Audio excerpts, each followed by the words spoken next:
విరాట పర్వము. విరాట నగరికి కీచకుడు అరుదెంచుట.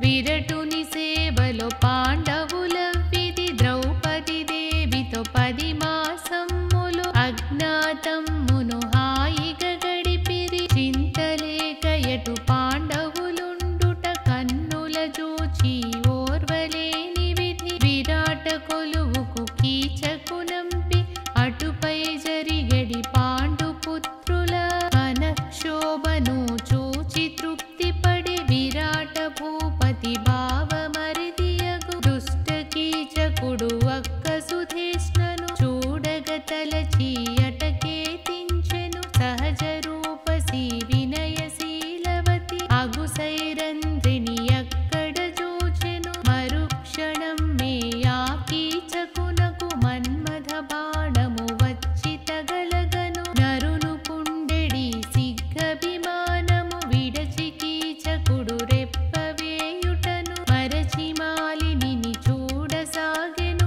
చూసిన తదుపరి ఆమెను గూర్చి ఇవ్విధంబుగా మనమున తలచెను. ఇంత సోయగము గలయే సుందరి నాయి కన్నుల కనబడలేదు.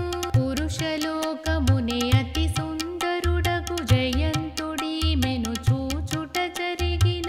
ఈమెను చూచిన తన నేత్రమ్ములు సఫలమయ్యెనని పొంగిపోవును.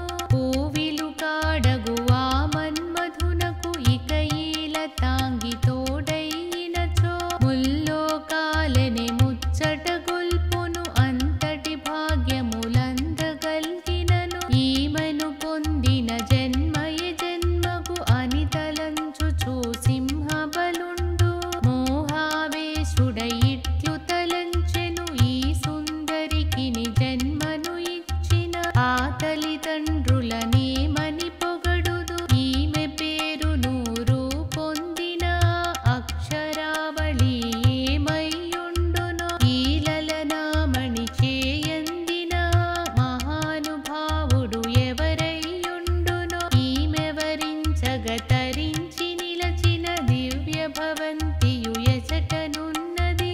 మెరుపు తీగవలె గోచరించే సుందరి పొందుకు ఎవ్విధి నాకును సాయపడుదురో తెలియకున్నదని మనమున తలంచి క్షణము వగచెను.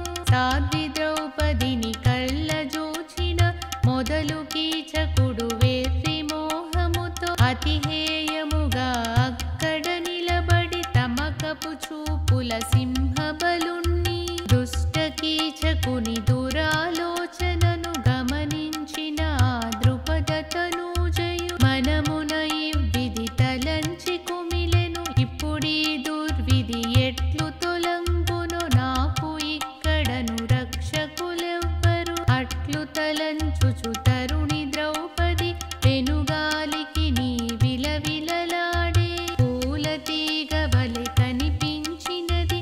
పూలతీగ వలె కంపించినది పచ్చకామెర్ల రోగిలాగని దుష్ట కీచకుని కళ్ళ కప్పుడును. సాధ్వి ద్రౌపది ముఖ భంగిమలను తనను చూచిన తలపు తలపుల్ తనను చూచిన వలపు తలపులని భావన చేసుకు మురిసె కీచకుడు. అట్టి మురిపెముతో ద్రుపద తనూజను సిగ్గు విడిచి ఆ సింహబలుండును పరిసరములను మరచి చూచెను.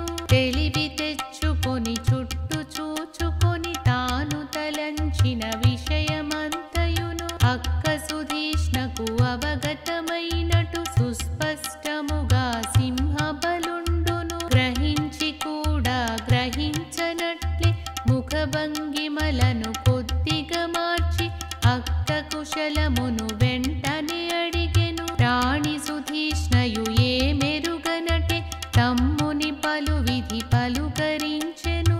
అక్క అడిగడి విషయములేమియు కీచక చెవులకు శోకకుండెను. ఇంక కీచకుడు మనసు నెవ్విది నిలువరించుకొన సాధ్యము కాకను తన సోదరినిటు అడిగెనప్పుడు మరి ఈ జవ్వని ఎవ్వరి సోదరి ఈమెను చూచిన క్షణము మొదలుకొని నా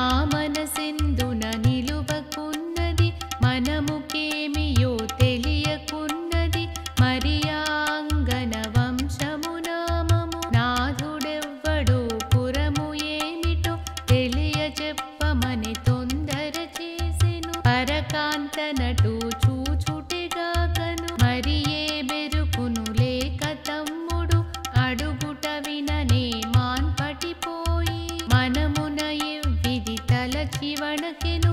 అయ్యో ఇక ఈ దుష్టుని చూపుతో చిక్కుకొనిన యాబేల వనితను ఎవరడ్డుపడి రక్షించెదరు? నేనా తమ్ముని మనసు నెవ్విది మరలించుటయో తెలియకున్నది. మనమున తలచియు పైకి పొక్కకను గాంభీర్యముగను మాట మార్చెను. సింహబలును కా సమయమందున మరి ఏ మాటలు వినబడకుండెను. తొందర చేసే దురాలోచనను కట్టడి చేసే జ్ఞానము లేకను మహాగర్వముతో విర్రవీగుతూ సమీపముగా అడుగు వేయుచు ద్రౌపది తోడను సంభాషించెను. సుందరి ఇంతటి సౌందర్యమును నేమును పెన్నడు చూచి ఎరుంగను. పుట్టిన మెట్టిన వంశనామములు నువ్వు చేపట్టిన వాని నామమును మధుర కంఠముతో మాకు తెల్పవా? సాధ్విమాలిని మారు పలుకక మౌనము వహించి యూరకుండుటను గ్రహించి కీచకుడిట్లని పలికెను. నీ కను చూపుల మెరపు కాంతులతో నువ్వు నన్ను చూచి పలుకరింపవా? ద్రౌపది ఇంకను వాని మాటలను వినని దాని వలె ముఖమును పెట్టి వేరొక వైపుకు చూడదుడంగెను. క్షణక్షణమును సింహబలునికి సుందరి మాలిని సుమధుర పలుకులు వినియడి తలంపు మరింత పెరిగెను. అంతేగాకను మరింత ఎన్నో మధుర తలంపులు మదిలో రేగగ వేచియుండుటిక దుర్భరమనుకొని సింహబలుండే స్వతంత్రించి ఇక మనోవ్యధనిటు వెళ్ళబోసుకొని కన్నుల నిండుగా నీ సౌందర్యము తిలకించినచో దిష్టి తగులునని ఇంతవరకును వేచియుంటిని. నాదు కన్నుల చూపులర్థము నీకిప్పటికీ అర్థమవవలె. సుందర సుమధుర మనసౌవడి నీకు తెల్పవని హృదయపు తొందర. శతవిధముల సద్దు చేసి తిని పలపు ఆశలతో ఎగిరెడి గుండెను. నీ కర స్పర్శతో సర్దు చేయుటకు నీ చేయందగ వణకుచున్నది. ఇన్ని విధముల నా బాధలను నీకు తెలిపినను నీ తలపేమిటో రవ్వంతైనను వ్యక్తపరచవా? ఇంక మౌనముతో ఉపేక్షించిన కోవిలు కాని శరములకును నా ప్రాణములు పై పైకెగురగా నా పొందు నువ్వు అప్పుడు తలచి బాధపడినను వ్యర్థం బగును. జంకు బొంకును లేక కీచకుడు అవ్విధి పలుకుట విని ఆ ద్రౌపది మనసు భగ్గుమన నిలవరించుకొని అణకువ తోడను పైకి ఇట్లనే తోబొట్టువులు ఉన్నవాడవు అన్నా నీవిటు పలుకవచ్చునా? పెద్ద కులమున పుట్టిన వాడవు పరిచారికలతో పలుకుట తగదు. పాతివ్రత్యమును అవలంబించుచు సదా దైవమును ఆరాధించుచు ఒంటి భుక్తముతో కృషించియుంటిని. నాతో మీరిటు సంభాషించుట అపరాధం అని గ్రహించి మరలుడు మాలిని ఆ విధి హెచ్చరించినను దుష్ట కీచకుని మనసు మాత్రము ఆవంతైనను మారకపోవగా మోహావేశము మరింత పెరుగగా పైకి మాత్రమది అగుపడనీయక మధుర భాషణతో మాలిని నివ్విది. కీచకుడప్పుడు వేడదొడంగెను ఆరవిచ్చిన పద్మపురేకులు కుప్పలు పోసిన నీ చందమునకు ముగ్ధుడైనే పరవశమందితి. శారద పూర్ణిమ చంద్రబింబముని తలదన్నే నీ నెన్నెదురందము చూచుచు జన్మలే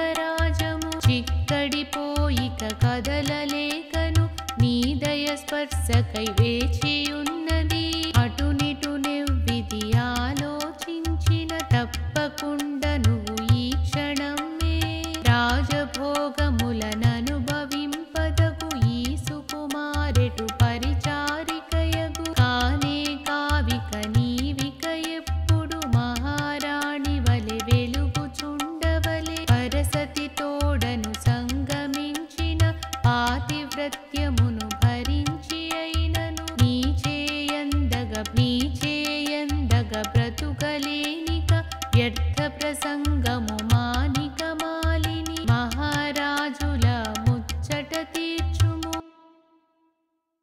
పాంచాలి పరుష తర్జన.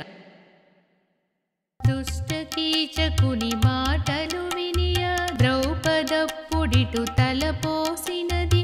నీచ స్వభావుడు అయిన కీచకుని మంచి మాటలతో మార్చుట కల్లిక అని ఎడి తలంపు కలిగిన క్షణమునే కోపము తోడను ఊగిపోవుచును. శివంగి వలెనిటు గర్జించినది. ఆగు కీచక నింకాగుము. పాతివ్రత్యమే పరమావధికను పరిపాలించడి పరకాంతను నిటు పరాభవించుట పాడియే నీకును. సర్వము తోడను కన్నుగానక పరాభవించడి పాపాత్ములను ఏరివారలను సంహరించుటలు నాపతులెవ్వురు మహాఘటికులు.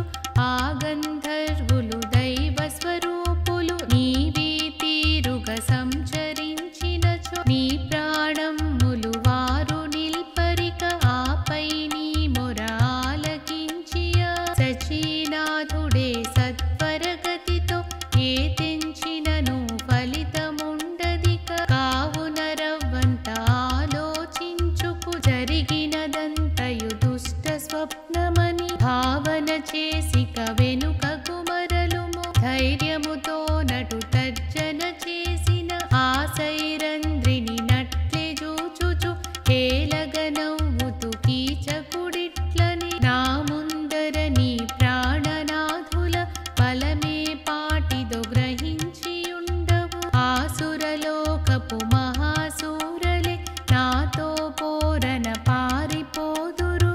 నీకది తెలియక మాలిని నన్ను బెదిరించితివని పరిహసించిన సింహబల్లుణ్ణి శివంగిలాగను జూచి మాలినిటు మాట్లాడినది.